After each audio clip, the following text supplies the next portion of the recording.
23rd. Yep. Monday, the 23rd of February, 8 o'clock at night in Switzerland, where I am. For those who don't know me, my name is Gary Gedall. I'm a psychologist, psychotherapist, family therapist, and I'm here tonight to continue to have this discussion of who is Meghan Markle. So tonight we're going to have a look at the second part of who is Trevor Engelson. Now, those of you who don't know who is Trevor Engelson was Meghan Markle's first husband, a television and film producer, and a lot of these things going ding, ding, ding. That's the YouTube telling me. The fact is that I'm live. I need to know that, because if I didn't know I was live, then maybe I think I'm dead, and then it'd be a bit of a waste of time. So Trevor was Meghan's first husband. They were married for about a year. They got married just after she got started in Suits, and then as soon as she sort of got comfortable in Suits, it suddenly didn't suit her anymore to be married to Trevor. And so I thought it was interesting to have quite a close look at him and see who he is and see why she would be attracted to him other than the fact. That's a question. I just thought of a question. Not only why she'd be attracted to him, which I can understand, not only being a producer of television and film, but also being very solid, very kind, very generous. That's the way I see him. The question is, why was he so attracted to her? I suppose because he was somewhat a bit shy, a bit reserved. She was the shiny object that was very attractive as a person, very active, and maybe he just saw that what he was lacking in himself was someone a bit more motivated, a bit more. I mean, he was motivated, he was successful, and has been successful, and he's still successful from what I understand in what he does. But maybe someone like Meghan was interesting for him. So anyway, so here we are. So we're going to have a look at the second part of who is Trevor, and let's just sort this thing out. It's all very complicated, all technical, this. And let's see what happens. Yes.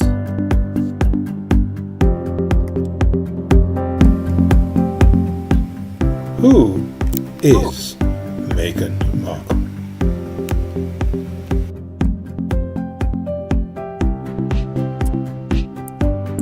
Hi, this is Gary, psychologist, psychotherapist, family therapist, looking at who is Meghan Markle. Tonight we'll be looking at the second part of the question of who are Meghan's men, and that will be the final part of the history and psychological profile of Trevor, her first husband. And as promised last week, I'll also include my take on an idea that Trevor had for a sitcom based on the idea of your ex marrying a member of the royal family. So watch out for the new sitcom intro, Royal X. It's really fun, so keep watching. Okay, back to Trevor. So, to recap, before moving into talent management in 2001 and founding his own production company, he'd been hanging around working in the industry for at least 3 years. That's 3 years before he actually moved on to other things. He did do his training in the business, he got to know the business, and he stayed in the business, even though he went very quickly since then, as clearly he is quite intelligent. So he moved into talent management, and then he founded his own production company, Underground. So he was already working in films and television when in 2004 he met Meghan. Was it by accident? Did she know who he was? Well, we'll see. As I've said, they got engaged in 2010 and they got married in 2011, September 2011. During what they called a multi-day celebration. Quite quickly after that, she started to get quite famous and successful playing in Suits. And then, supposedly, the marriage sort of fell apart. Due to the strain of having a long-distance relationship, so I hear, the internet keeps coming up with that as the reason for the demise of the couple and the marriage. But as I said, it's not the reason, not in my view. However, according to Google, in 2013 newspaper and tabloid reports primarily cited irreconcilable differences as the official reason for the quiet separation of Meghan Markle and Trevor Engelson, while the legal filing used the standard term. Contemporary and subsequent investigative reports detailed specific contributing factors. Geographical distance. The most prominent reason cited was the strain of a long-distance marriage. Shortly after their 2011 wedding, Meghan moved to Toronto to film the series Suits, while Trevor remained in Los Angeles for his work as a producer. 2. Career shifts and power dynamics. Reports indicated that Meghan's rising fame from Suits shifted the balance of power in the relationship.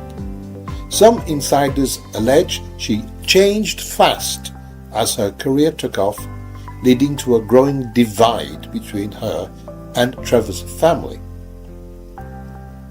3. Abrupt separation. Sources close to the couple at the time characterized the split as totally out of the blue for Trevor. Later accounts, such as those in Andrew Moulton's biography, Meghan, a Hollywood Princess, claim she ended the marriage suddenly, allegedly returning their engagement on wedding rings by May. So maybe you get the idea of why I think that the marriage just didn't peter out. I think it was much more on her side. Anyway, we continue. Now, to his personality and reputation. Again, I will start with an assessment from ChatGPT. While not extensively documented in public records, several observations and inferences can be made about Trevor's character. He is likely to be introverted or balanced, like her father. He maintains a low public profile despite working in a highly social industry, suggesting he values privacy while still being capable of engaging socially when necessary. And I would suggest that Harry has some of that.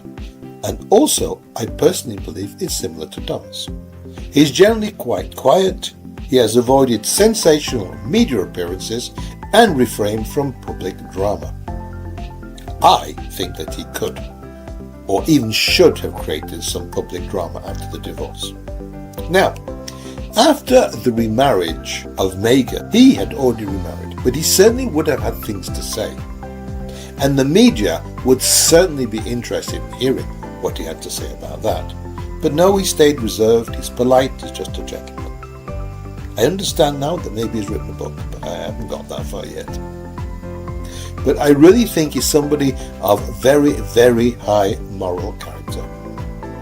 That's my opinion. Someone reserved. Reports of industry peers describe him as dignified and composed. He preferred to focus on his work.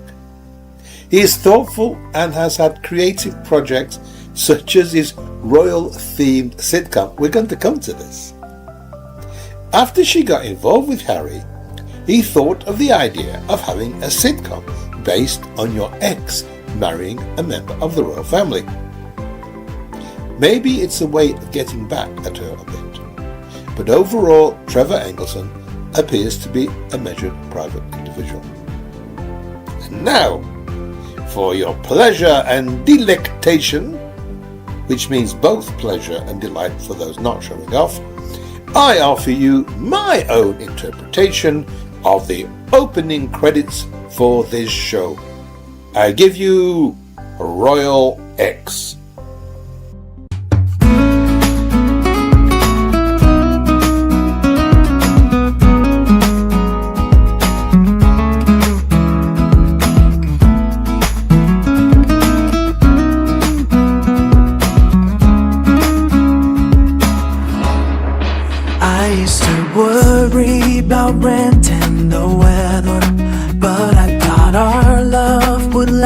forever. I lost your love, you found a crown. I lost my job, you own the town. No palace keys, no royal flags. Trust me, my flight and my royal legs. I lost your soul like you owned the crown. The Reagan music's so bored with now. But I lost your love, you found a crown. I lost my job, you own the town. No palace keys, no royal flags. Just me, my flight and my royal legs. I'm never get so grateful with my heart, 'cause you on me live today.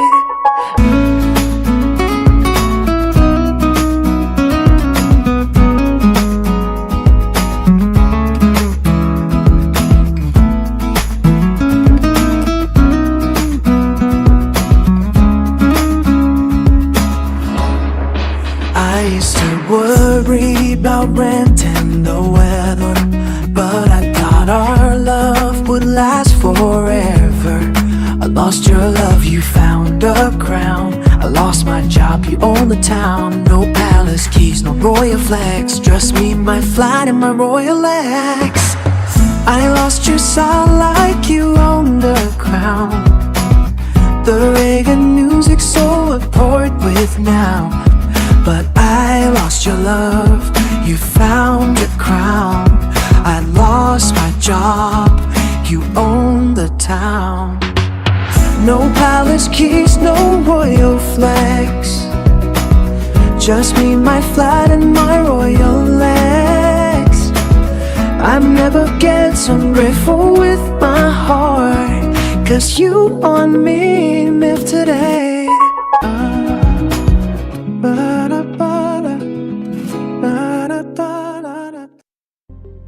So, to return to real life and to Trevor. Trevor is someone who values discretion and professional focus. He is perceived as resilient and adaptable.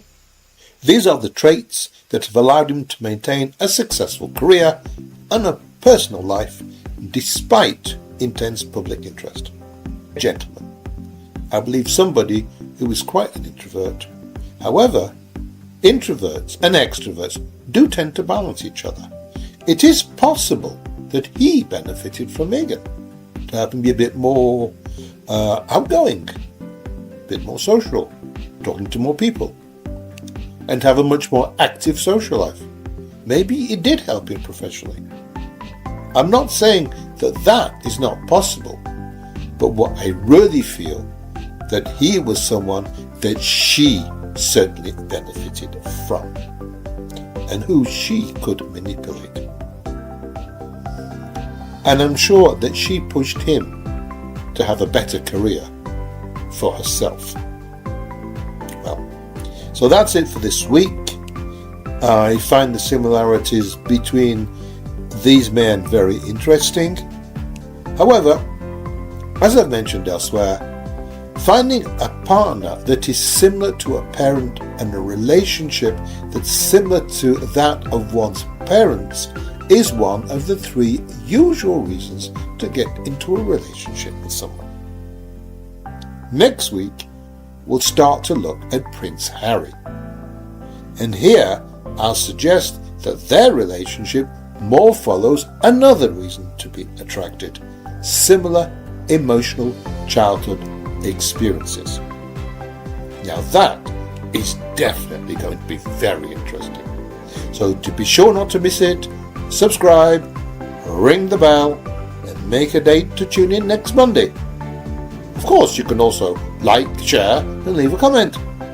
So, see you next week. All the best, Gary.